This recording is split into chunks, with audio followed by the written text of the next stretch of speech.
sempre com muita satisfação que a gente volta nesta casa, porque a gente é tão bem acolhido, a gente se sente em casa.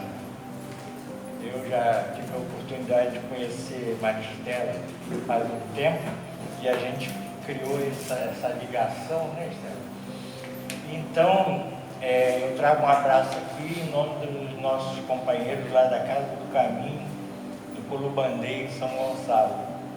E nós vamos trazer hoje aqui um tema que, quando a Estela perguntou qual o tema seria, esse tema eu fiz lá na Casa do Caminho.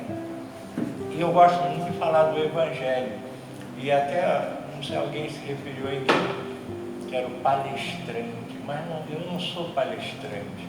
Eu estudo o Evangelho e a gente vem tocando, né, discutindo aqui e trazendo a nossa visão de estudo que a gente tem feito até hoje. E que essa busca nossa tem que ser o nosso aprimoramento espiritual. E a gente só vai fazer esse aprimoramento através da prática do bem. E o tema que eu trouxe hoje é beneficência. E o que é beneficência? É fazer o bem. Não é? Muitas das vezes as pessoas dizem que não conseguem fazer o bem porque não tem condição, porque é pobre, porque tem muito trabalho, ou porque é muito famoso e não pode perder tempo com essas coisas. E então, nesse estudo aqui, esse item ele é composto de informações de alguns espíritos que falam sobre o tema. Então, eu vou pegar só um cabeçote do item, da mensagem, porque é muito grande, não daria para a gente falar de tudo. Mas é muito bom, quem puder estudar esse item, a gente quando estuda no estudo sistematizado, é muito bom desenvolver esse assunto. Então diz assim, começa com Adolfo, bispo de Alger, Bordeaux, 1861. Ele diz assim, ele define a beneficência para a gente. Meus amigos, dará a vocês as mais puras e as mais belas alegrias do coração. Ele está falando da beneficência. Dessas que nunca são perturbadas nem pelo remorso, nem pela indiferença. Então ele fala que na medida que você pratica o bem, você está livre desse infortúnio. Não é? Então, muitas das vezes a gente tem a propensão de fazer o bem, mas a gente desiste, não é? A gente procura outra situação, então isso depois causa um remorso na gente. Ou aqueles que nem remorso têm, que são indiferentes de ver a miséria alheia e não quer, porque não faz parte da vida dele, porque ele está bem, ele tem tudo, a família dele está bem posta na vida, então ele não se preocupa com o outro. Como a página de preparo da noite de hoje, que foi aqui trazida, ela fala dos verbos, né? O verbo repartir, doar, oferecer, canalizar, estender, desdobrar, conduzir, esclarecer e esclarecer são verbos de luz que conjugados nos abrirão portas para realizações com Jesus. Então, é esse trabalho que a gente está buscando hoje trazer aqui, é uma reflexão. É claro que nós não vamos passar lição para ninguém. A gente está estudando e gosta de trazer essas menções para que dê uma oportunidade da nossa caminhada aqui na Terra, da gente evoluir. Né? O Espiritismo tem isso de bom, porque ele está sempre nos chamando a atenção para isso, para a prática do bem, a prática da caridade. Né? Então, José Carlos de Lucas, um orador espírita lá de São Paulo, ele diz que a prática da caridade cria um movimento de altruísmo em direção ao outro. Não é? Não diz aqui a página, nós e os outros, né? Porque a gente só acha que tudo tem que ser bom para nós, mas a gente tem que olhar para o outro, não é? Então, continuando aqui o que diz o Adolfo, ele diz mais: se pudesses compreender tudo que existe de grande e doce na generosidade das almas que são belas. Essas almas pensam primeiro no próximo, para só depois pensar em si mesmo. Isso é uma prática que é difícil da gente praticar isso. A gente acha que primeiro nós, depois os outros. Mas se a gente ainda pensar em nós e depois pensar no outro, já é um grande ganho, né? Porque tem gente que só pensa em nós. E José Carlos de Luca mesmo diz que o altruísmo, a caridade, o altruísmo e a caridade é o oposto do egoísmo que tem o seu irmão gêmeo, que é o orgulho, não é? Então, se a gente conseguir desenvolver isso em nós, esse sentimento altruísta de olhar para o outro, né, a gente já está caminhando, né? Não adianta a gente ler os 5 livros da codificação, a coleção de André Luiz e toda a bibliografia que fala sobre o espiritismo, se a gente não partir para a prática, para sair em campo, não é? Como diz Tiago, né, que a fé sem obra é morta, né? Então, continuando, diz assim, ó: eles sentem-se felizes em despir a roupa para cobrir o próximo. Se pudessem ter apenas a doce ocupação de fazer os outros felizes, que festa na terra poderia ser comparada à alegria dos representantes da divindade? E, portanto, quando vires a face desses miseráveis com seus filhos pequenos, se iluminaram de esperança, pois a instante não tinham pão, e ouviam os filhos gritando repetidamente a chorar estas palavras: estou com fome. Então, a fome eu certa vez estava lendo sobre isso e li que nós que temos nossas refeições diárias, nós não sabemos o que é fome. A fome é uma dor inclemente que atua no estômago da pessoa que passa por essa situação. A gente não tem condição de mensurar o que é isso. Eu até lá na nossa casa, quando eu estava fazendo esse estudo, eu vi uma entrevista desse DJ Alok, que ele foi na África, não lembro se foi o Congo, um desses países. Ele encontrou uma senhora, uma negra, lá no meio do mato, e ele foi conversar com ela. Ela disse assim: foi Deus que encaminhou o senhor aqui. Eu sempre confiei em Deus e achava que alguém viria aqui nos ajudar. Então ela contou para ele que ela sentia muita fome. E que o que ela fazia? Ela pegava um cipó e amarrava na barriga para restringir o campo do estômago para que pudesse diminuir a fome dela. Então esse rapaz, que é um jovem, né, da mídia, mas ele faz esse trabalho. Ele esteve lá também já com Divaldo, na Bahia, e ele disse que nunca viu uma obra tão bonita quanto aquela. Então é um jovem que, embora tenha uma posição social e econômica boa, muito importante, ele olha o outro. É esse o trabalho que a gente busca.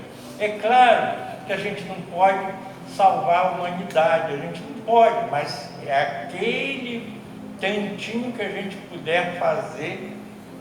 É um instante, é a oportunidade. E eu, quando falo em fome aqui, eu lembro até um fato que aconteceu com a minha filha, no colégio que ela trabalha lá em São Gonçalo. É uma ex-aluna, né? Eu dou aula para a família toda.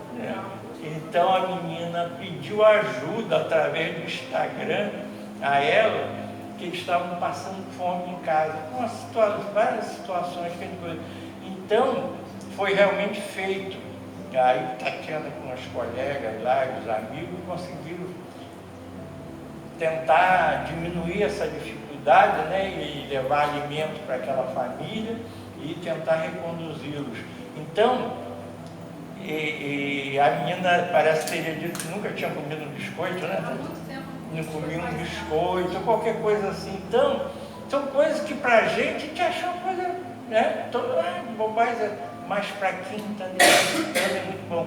E como o espírito de Cáritas, que andava em Paris, né, caminhando e via aquela dificuldade, também é a oportunidade que nos aparece para fazer o trabalho. Porque a Tatiana podia ignorar a mensagem que a menina passou no Instagram para ela podia ignorar, mas não, ela procurou fazer um trabalho. Mas por quê? Porque a semente está lançada, né? Já tem o germe dentro da pessoa que se preocupa com o outro. Então, é o trabalho que a gente faz de evangelização, do espiritismo que a gente vai incutindo nos nossos filhos, para que no momento de decisão, como diz Joana de Ângeles, ele possa mostrar a que veio, né? Que ele não possa ser indiferente, como diz a página aqui, não é? A gente tem que estar preocupado com o outro dentro das nossas possibilidades. Ninguém quer que as pessoas façam sacrifícios, né? Mas continuando, ele diz assim, ó, caridade, palavra sublime que reúne todas as virtudes. Sua tarefa é conduzir os povos à felicidade. Quem a praticar terá prazeres infinitos no futuro. E durante o período em que estiveres encarnados na terra, terão na caridade a consolação. Não é? Então, o trabalho que a gente tem que fazer é na caridade. Não importa a nossa denominação religiosa. Nós somos espíritas, nós estamos falando para espíritas, mas outras religiões também, se praticar a caridade pela caridade, está muito bom, não é? Que a gente sabe, tem até uma historinha aqui no livro, que fala que dois homens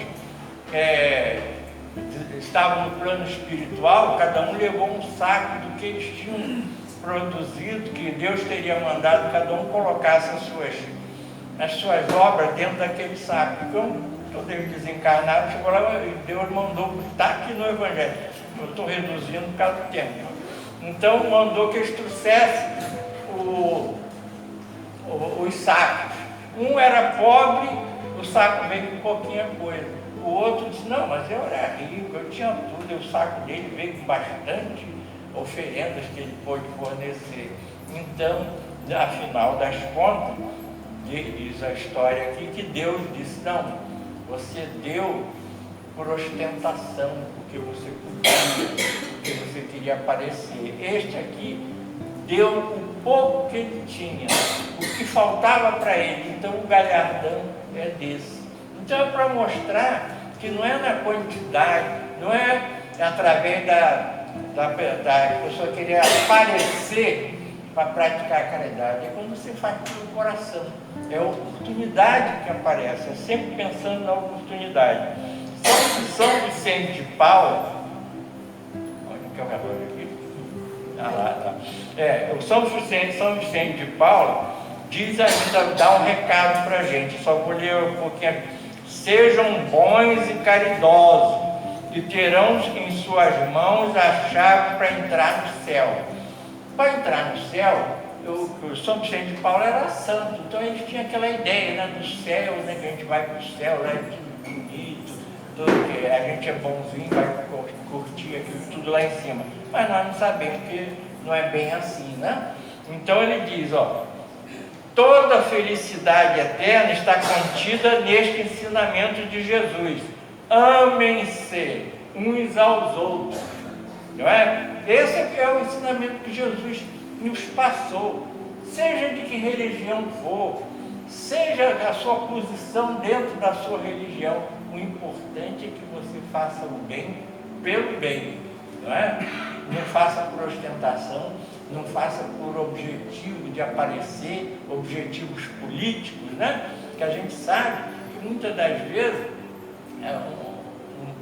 dizem que político não gosta de fazer nada que não seja fora da terra, né? Que seja assim, que apareça para a obra aparecer, não é? Então, é preciso que a gente faça o bem pelo bem. Antigamente tinha uma história que contava, essa é uma história que tinha um cego que ficava na Assembleia, lá do Rio de Janeiro, quando ela era lá na Cinelândia.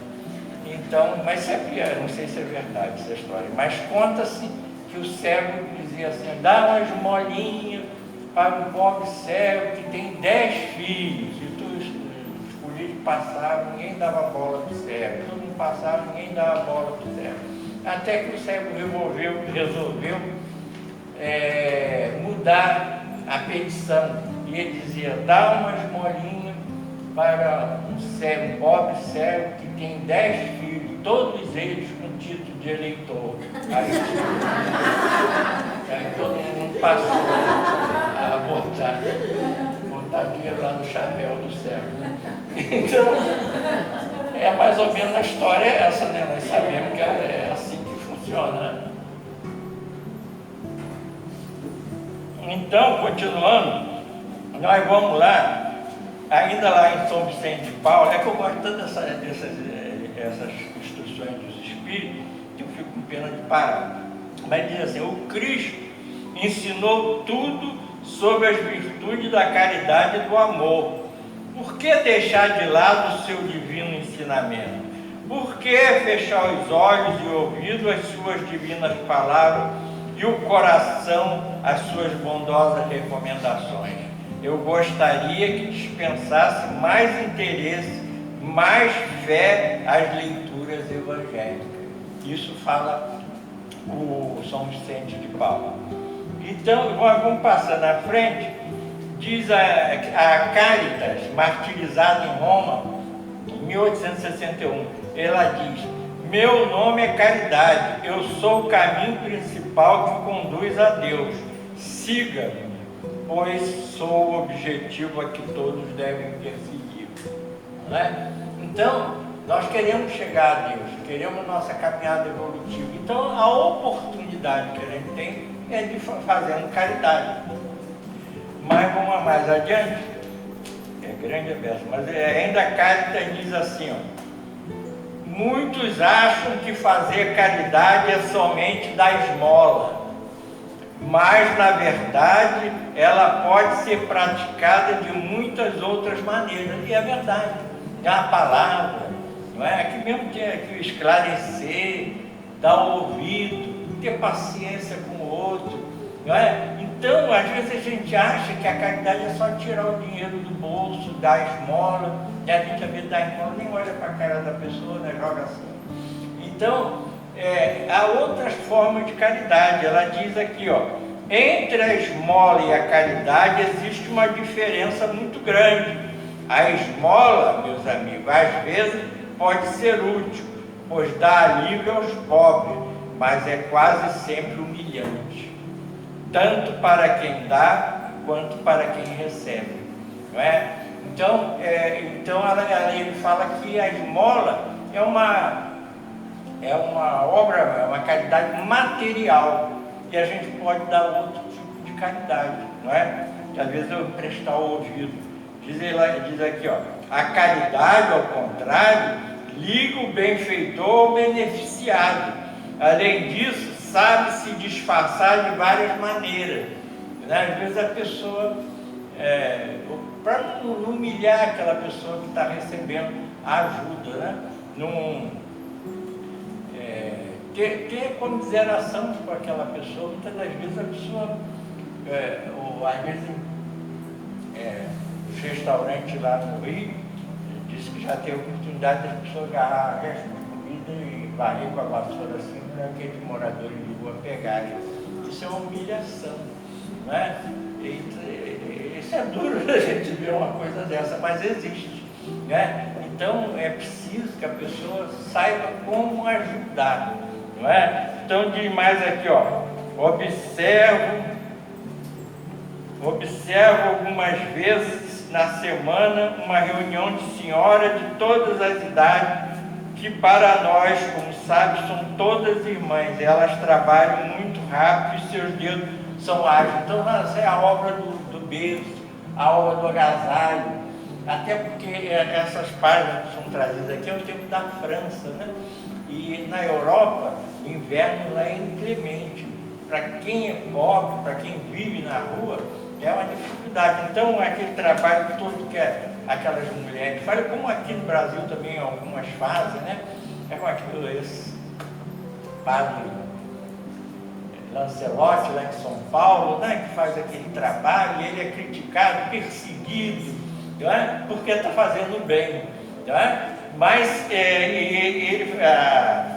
a carta fala daqui aquelas mulheres que estão fazendo o agasalho, a obra do berço, né? E tem até uma historinha de que, parece que é Chico que fala, observe as mulheres trabalhando, fazendo a obra do berço, e os espíritos do lado sugerindo para que ela melhore a roupinha que está sendo feita, bota mais um lacinho aqui, faz aqui.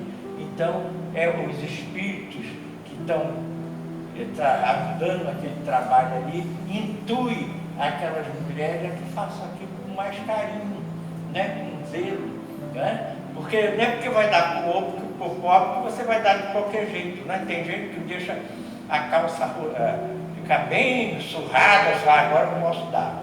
Não é assim que se faz, não é verdade? Nós aprendemos isso, a gente pode até fazer, mas não é isso que a gente aprendeu. E a gente procura ensinar os nossos filhos, né?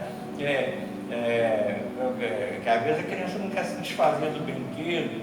Ah, não, quando caiu a roda, dá para o irmãozinho, quando já não tem mais a rodinha, aí dá.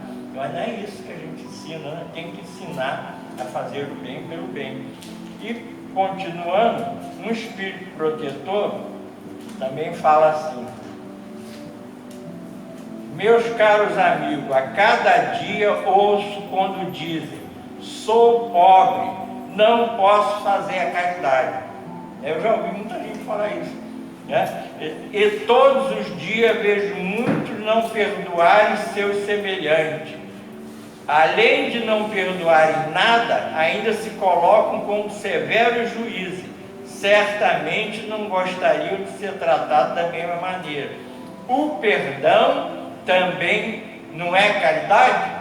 Então, perdoar também é um ato de caridade, né? A gente tem que estar ligado nisso, né?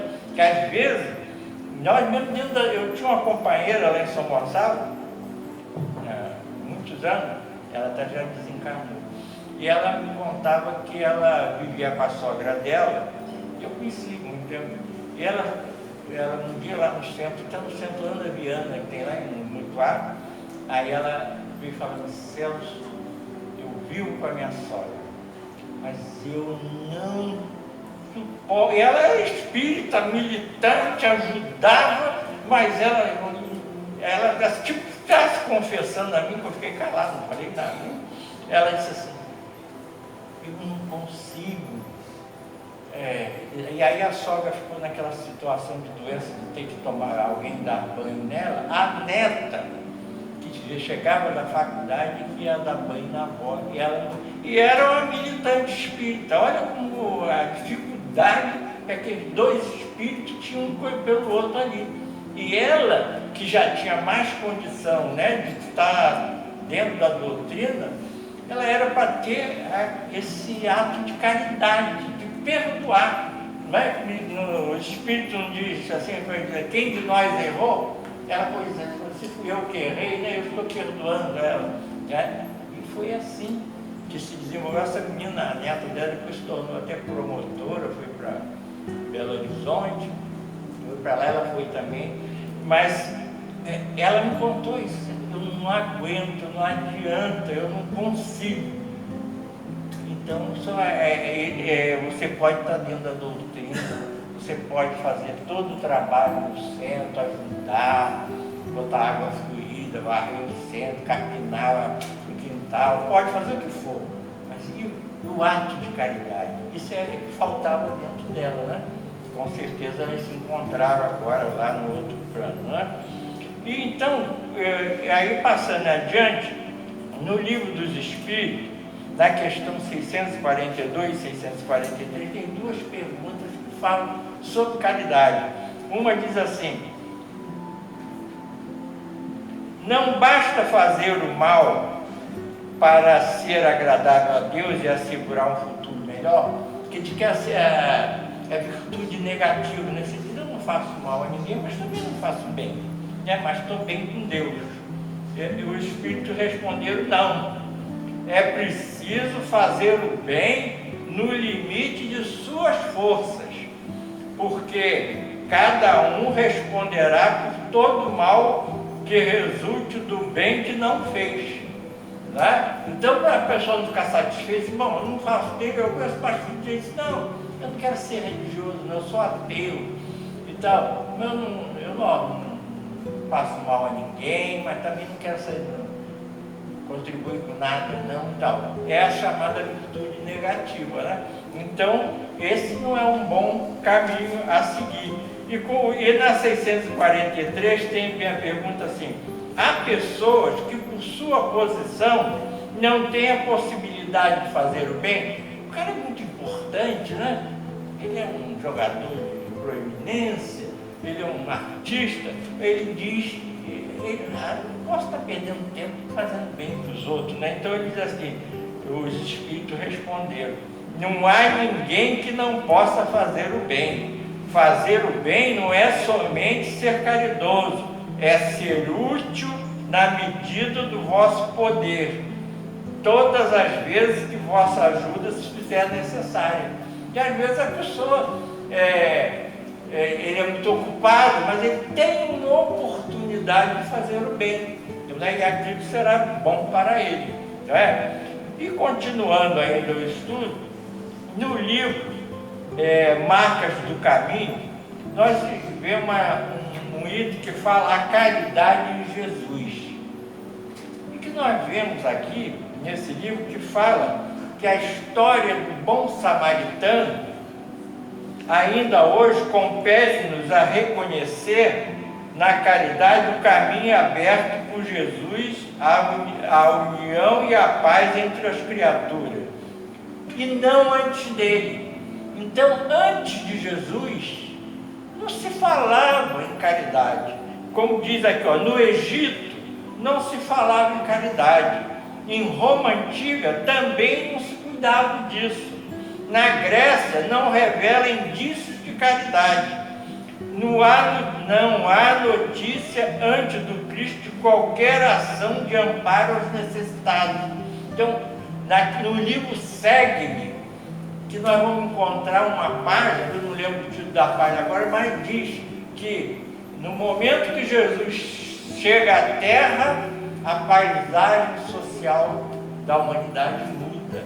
Já os leprosos não mais seriam jogados no lixo, porque os leprosos e os velhos, incapacitados, eram tratados assim. Esse trabalho de ação social em prol do próximo começa com a presença de Jesus na Terra. Por isso que Emmanuel diz que a paisagem social da Terra muda, não é? E veio hoje em dia, nós temos o CRAS, esses órgãos aí que cuidam das pessoas, aquela coisa, essa é a evolução, não é? Mas naquele tempo não era assim. Agora, o bom samaritano foi o paradigma da solidariedade. Eu falei aqui sobre o bom samaritano. Foi?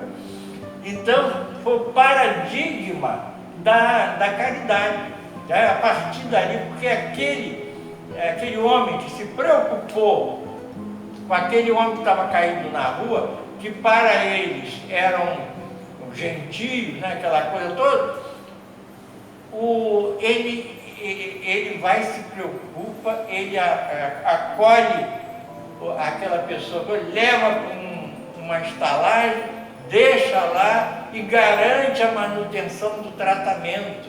Ele é o exemplo típico da solidariedade. Então, aqui nesse livro, As Marcas do Caminho, fala nisso, não é? Diz assim: Não há notícia antes do Cristo de qualquer ação de amparo aos necessitados. Jesus, porém, com a história do samaritano generoso, inaugura um mundo novo no campo da assistência aos necessitados. Então, essa assistência aos necessitados vem de lá. Hoje, na nossa cidade, nós já temos esse trabalho de ajuda aos necessitados, de moradores de rua, não é? Todo esse trabalho que é feito é uma evolução. Tem gente que diz, não, o mundo hoje está muito pior do que era. Não está, não. Está melhor, porque ainda se preocupa em ajudar alguns, não é? Ainda se faz esse trabalho, não é? Na nossa casa lá, tem um companheiro que chegou lá agora, que eles fazem um trabalho de tempo em tempo, agora dia 29, dia de sexta-feira santa. Eles fazem um trabalho lá, eles recebem um grupo, parece 30 pessoas nessa situação de rua, né? Homens e mulheres, e eles fazem um café da manhã, dão banho, cortam o cabelo, fazem todo o trabalho de dignidade para aquela pessoa. É feito. É claro que não pode fazer todas as vezes, todo dia, né? Ainda mais na casa espírita, que tudo é mais difícil, né?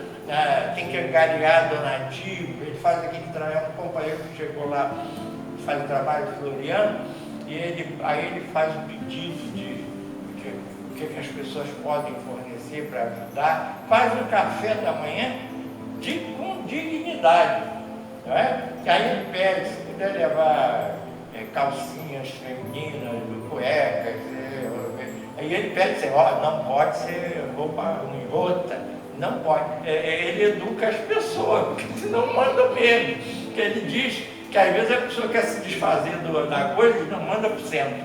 A geladeira velha, manda para o centro. Né? Eu tinha um conhecido no asilo lá em São Gonçalo, asilo Amor ao Próximo, que era um capitão, que era o presidente do asilo. Ele dizia que o adulto dizia assim, olha, lá em Caraí tem uma geladeira, só vai lá buscar. Aí ele disse que um dia foi, nós jogamos carro, bomba, aí quando chegou lá, a geladeira velha, e lá não sei que andar lá em cima. Ele falou, não quero não, que eu vou levar isso para lá. Então as pessoas querem se desfazer do bem e aí não manda para o centro, né? Mas não é assim, tem que fazer coisas que sejam úteis, né? Então ele diz aqui, então Jesus inaugura um mundo novo no campo da assistência aos necessitados. Cristo, certo samaritano, e em sua viagem, aquela história que nós sabemos. Ele diz, outra questão que nos chama a atenção, nosso dever de todos irmos ao encontro do infortúnio, porque a gente tem que ver, não quer ver a necessidade, você não quer ver a calamidade, então você não quer nem saber disso. Então ele diz aqui, é nosso dever ir ao encontro do infortúnio, dos miseráveis, das misérias ocultas, aliviando dores e trazendo alegria onde antes havia amargura e desespero. Porque tem pessoas que são envergonhadas. A minha mãe falava muito isso, que é a pobreza envergonhada. Tem gente que não liga, diz, eu sou pobre, estou precisando. Outros não, às vezes passa aquela necessidade, mas segura a onda ali, né? Então às vezes é até difícil para a pessoa chegar até ele. Mas então, como ele diz aqui, nós temos que ir encontro ao infortúnio. E aí sim agir com habilidade para que você não possa humilhar naquela pessoa. E mais, Jesus expressa o dever de aliviar as dores dos nossos irmãos no preceito quando diz, quando vestirdes a um destes pequeninos, lembrai de que é a mim que o fazeis. Não é? Que a gente fala, e tem até aquela passagem do jovem que diz, mas mestre, quando foi que eu deixei de te atender? Quando foi que eu deixei de parar para te seguir? Eis quando deixaste de ajudar um destes meus filhos, meus irmãos. Não é? Então, é oportunidade que tem que ser, né? E diz ainda aqui, a importância da caridade para os povos que habitam a terra está na felicidade que conduz aqueles à consolação para os seus sofrimentos. Né? Às vezes a criança, que é comum, às vezes chega, a criança está com aquela mãe ali naquela situação, a criança é a que ilumina logo o rosto, com a alegria de ver que a pessoa está chegando para ajudar. Então são oportunidades, né? Então ele diz aqui, ó, consolação para os sofrimentos do presente e criarão para si infinito gozo no futuro. Né? Ninguém vai fazer para ir para o céu, mas a gente que está estudando a doutrina espírita, que sabe que nós estamos aqui na Terra, nessa caminhada evolutiva, sabemos que temos que trabalhar para a nossa evolução. Né? E é a oportunidade que nos aparece de ajudar. E às vezes a gente deixa passar.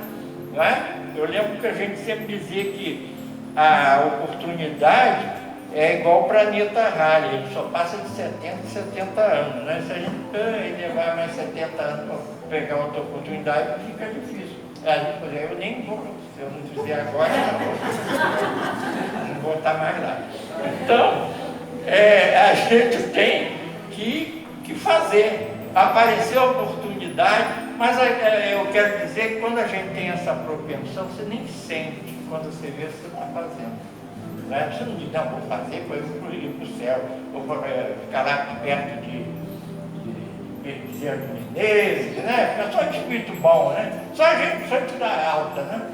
Mas não, a gente tem que fazer o bem pelo bem. Então, já caminhando para terminar, eu só tenho um livro aqui que também fala sobre esse assunto, eu vou falar só alguns tópicos. Ele diz assim, é sobre o capítulo 13 e tem 11, que é o nosso assunto que nós estamos falando aqui. O livro é o Espírito de Verdade. E quem fala aqui é o André Luiz.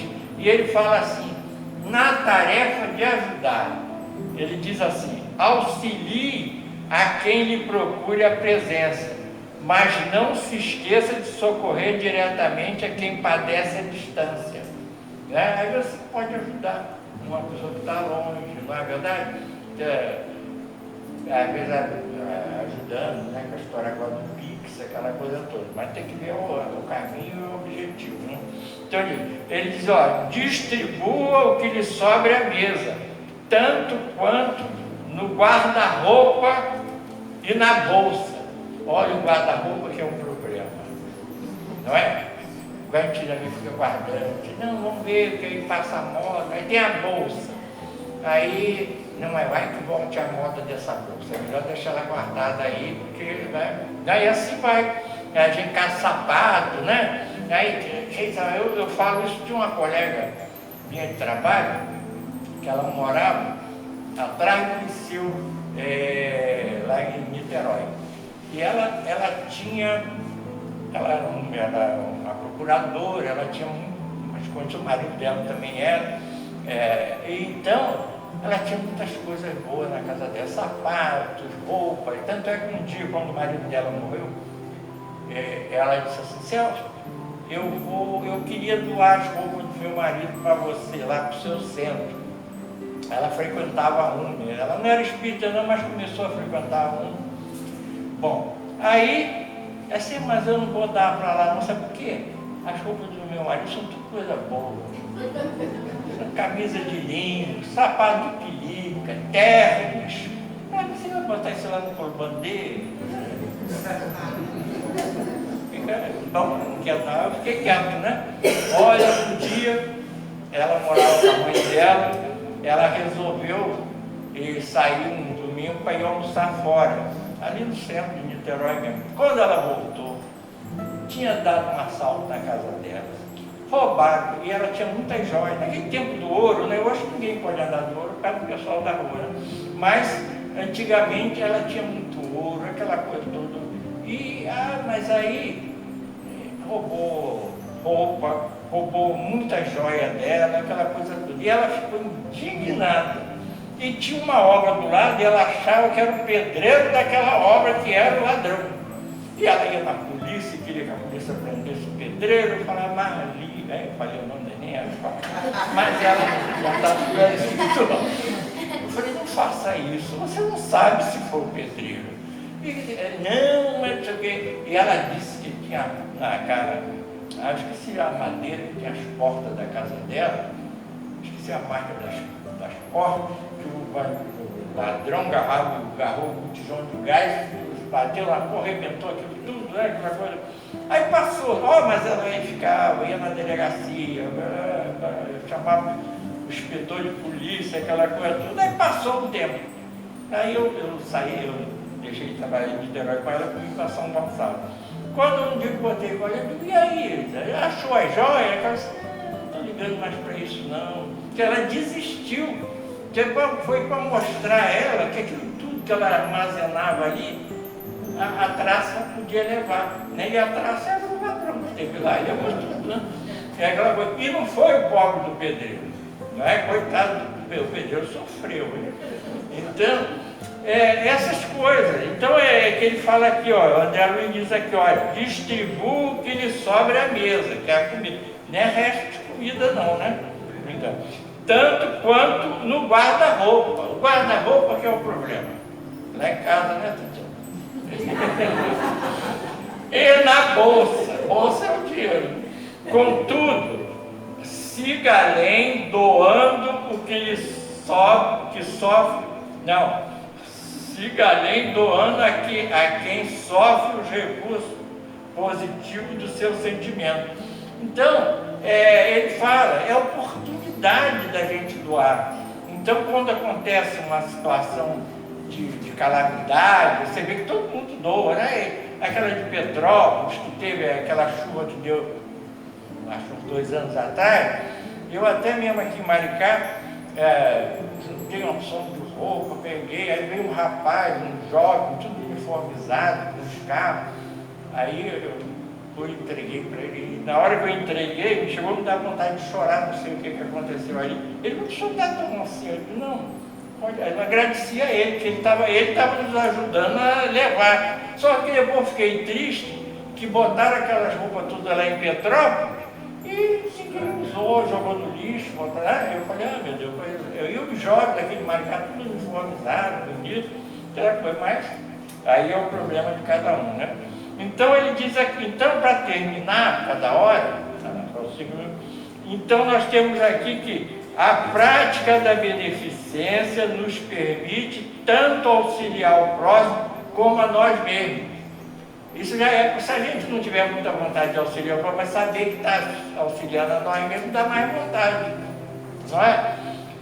Pois nos liberta do egoísmo, não é? Quem diz assim, mas não, essa camisa aqui ainda está boazinha, né? Deixa ela ficar pior, né? Rasgadinha, ou caiu água sanitária, né? Aí a gente dá. Mas não é isso é egoísmo. Diz aqui, nos liberta do egoísmo e nos faz experimentar a felicidade máximo possível nesse planeta. A prática da beneficência nos liberta do egoísmo, aproximando-nos do irmão necessitado e, consequentemente, de Deus. Quando a gente está auxiliando aquele necessitado, nós estamos nos aproximando de Deus, né? E é verdade, gente, quando Deus, é claro que Deus não vai estar ali do meu lado, mas Ele manda os seus emissários nos ajudar, nos orientar, nos intuir para fazer o bem.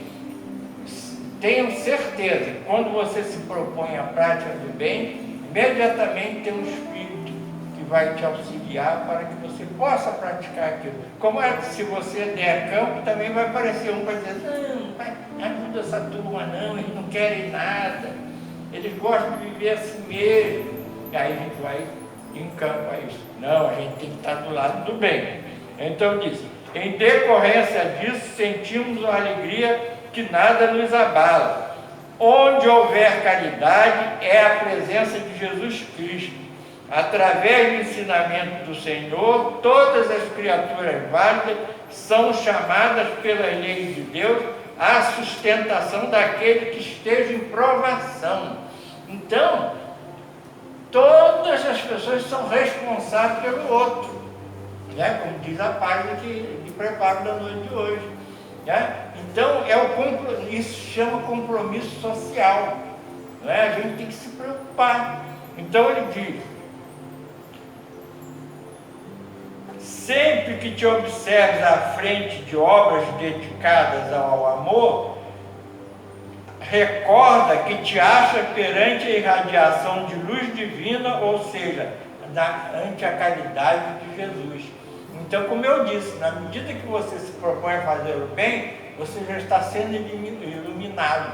Como Chico fala nisso, nas obras do berço, ele chama uma pessoa e diz: olha lá, observa, cada uma daquelas senhoras que estão fazendo aquelas roupinhas ali está sendo orientada por um espírito que está intuindo para que elas caprichem mais. Então, esse é o trabalho que nós temos que fazer. Não é que a gente queira ser anjo, né, nem ser santo, nem ir para o céu, mas nós temos que ter a oportunidade de fazer esse trabalho aqui na Terra. E também, não basta se dizer espírito, é preciso que a gente exemplifique com a prática da caridade, não é? Porque a caridade retardada a prática é a caridade que não foi feita. E aí você diz: não, agora não, mas quando eu me aposentar, eu faço, né? Vou ajudar, fazer a obra do berço, vou distribuir comida na rua. Aí diz: não, mas a aposentadoria está fraca, eu preciso compensar isso, arranjou outra coisa para fazer. Então você nunca sobra tempo. Então é a oportunidade que a gente tem aqui na Terra de ajudar o outro para ter a nossa vida iluminada e iluminar aqueles que estão necessitados de nós. Então, muita paz a todos, muito obrigado pela paciência de vocês, e dizendo mais uma vez que é uma satisfação aqui estar aqui nesse trabalho.